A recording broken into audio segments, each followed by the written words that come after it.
Welcome to the Morning Report, a production of fightbackmedia.com, the #1 source of urban conservative information in America. Well, good morning. My name is William Austin. This is the Morning Report. The Morning Report is a production of fightbackmedia.com, fightbackmedia.com, fightbackmedia.com, and fightbackmediatv.com. I'm glad that you are here. There's some things that are going on. That's why I come to you almost every day. Just recently, Vice President Kamala Harris presented a part of her economic plan, if you can call it that. And one of the things she talked about was price gouging. She did say gauging, but I think here or there, which just means to tell you that this is not her plan. This is not something that she came up with. This is something that she was reading off a teleprompter that the cabal came up with. And then we have to wonder what the cabal's goals are. So let's say we're going to go through. This is going to be a little lengthy. Let's just go through it a bit at a time. Let's say the government announces that grocery retailers are not allowed to raise prices. Now, to a lot of people, that sounds great. So Saturday, you're going to run out and get groceries and you're going to grocery up because they can't raise prices because they've been the problem. Now, grocery stores that operate on a 1 to 2% net margins, that means that this right here, they make 1% on, maybe 2% on. Now, a lot of you who don't know much about business don't know what that means. You see the price tag for $7, you think that the grocery store is collecting $7, but most of that $7 is going towards how to run the things it takes to run the place, including the property, the taxes, the electricity, the water, the insurance, the salaries, the health insurance for the employees, the unemployment insurance for the employees, and their salaries. So when all of that's left over, of $7, they're making very little per item. Now, we're blessed in this country that we have grocery stores that have lots and lots of items. So, the big stores are making profits. However, so the government announced that food producers like Kraft, Heinz, ConAgra, Tyson, Hormel, and the rest, they aren't allowed to raise their prices either. Now, we have to understand that not all grocery stores are created equal. Stores in lower income areas like mine make less money for all sorts of reasons than those in higher income areas, as the former disproportionately sell lower margin prepackaged foods, stuff at the center of the store, right? Instead of higher fresh market like meats, all the stuff that's in the perimeter of the store. Because stores in lower income areas aren't able to cover the overhead, all the stuff that I've just mentioned. Remember, even if their wholesale costs are fixed, their labor, utilities, insurance, and other operating expenses are not fixed at this point. Grocery chains start to shut them down because they just don't make as much money. So those food deserts that we talked about start happening in rural areas and low income areas. And getting food to people becomes harder to do. Meanwhile, margins for food producers are quickly eroding. Remember, they're only small to start with. Their primary costs, ingredients, energy, and labor, aren't fixed. And their shrinking gross profits have less cash flow available to cover the overhead, maintain the facilities, and reinvest in additional production capacity. Number 5. Grocery chains, which have a finite shelf space, start to repurpose their stores.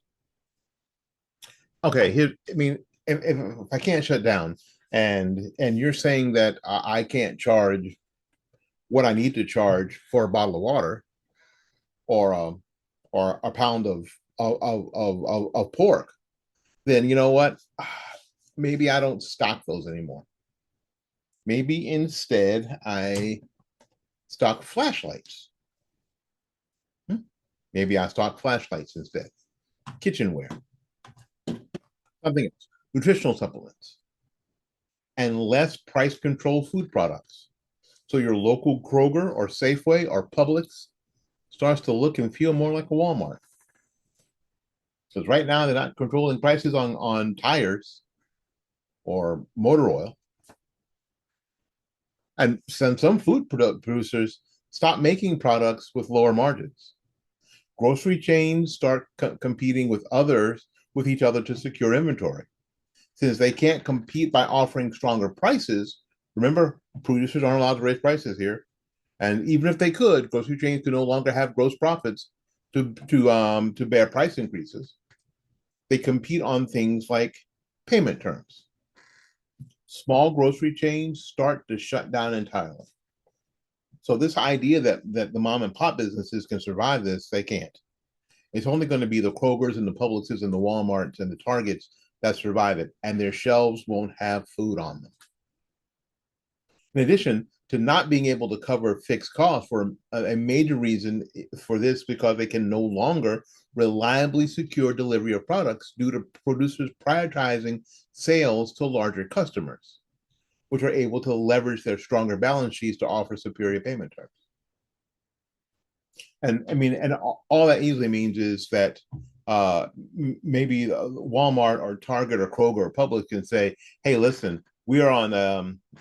We'll buy stuff from you, and we'll pay every 10 days. We'll pay 10 days, as opposed to 45 days."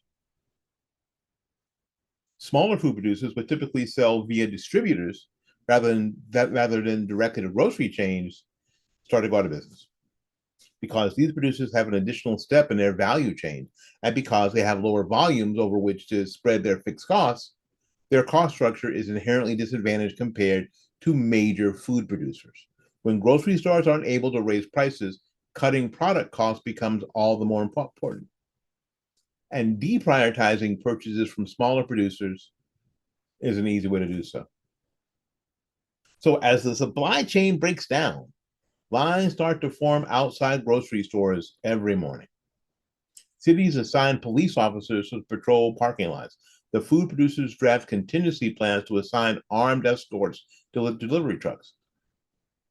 Because the supply chain, if these things are in place, start to break down. Food becomes scarce. People freak out. They don't care that you sell tires. They don't care that you sell flashlights. They need stuff to feed their family with. So people start to get a little antsy. So when they see the truck that they think has meat in it,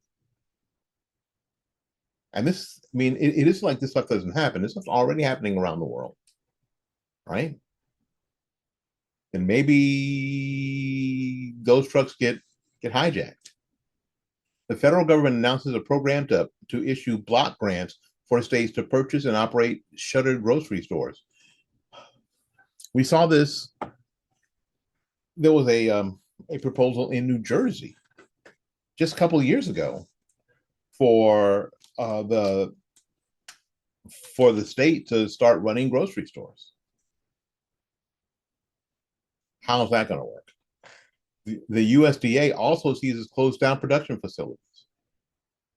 The government announces that prices for all key food costs, corn, wheat, cattle, energy, etc., are also now fixed, because we want to make sure that everything is the same, right? So to stop the quote profiteers from gouging the now government operated food industry. Shockingly, the government struggles to operate one of the most complex industries on the planet.